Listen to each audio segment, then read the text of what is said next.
Institutions publiques, société civile et secteur privé, nécessité d'une union sacrée contre la corruption. Ce thème de l'édition 2017 de la Journée nationale de lutte contre la corruption est évocateur. Et pour cause. Les infrastructures de mauvaise qualité sont légion dans notre pays, si ce n'est pas carrément des éléphants blancs.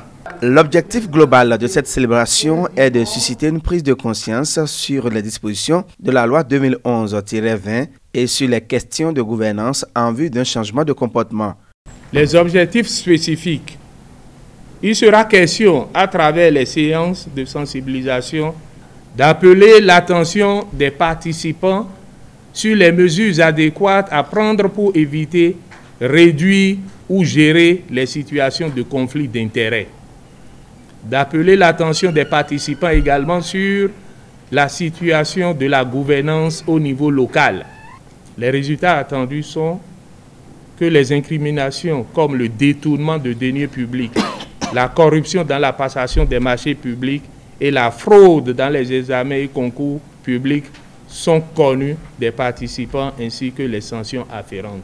Ensuite, la dissémination de la loi portant lutte contre la corruption et autres infractions connexes en République du Bénin aura permis aux autorités religieuses de s'engager résolument contre le fléau.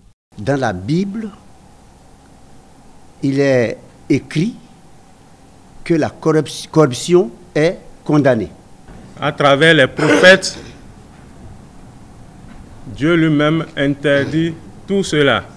Lorsque vous pensez que vous résolvez votre problème à travers des pratiques de ce genre, vous nuisez à d'autres qui, de leur côté, vous nuisent également. Personne n'y gagne. Il faut faire en sorte que les textes qui concernent la corruption soient traduits en langue.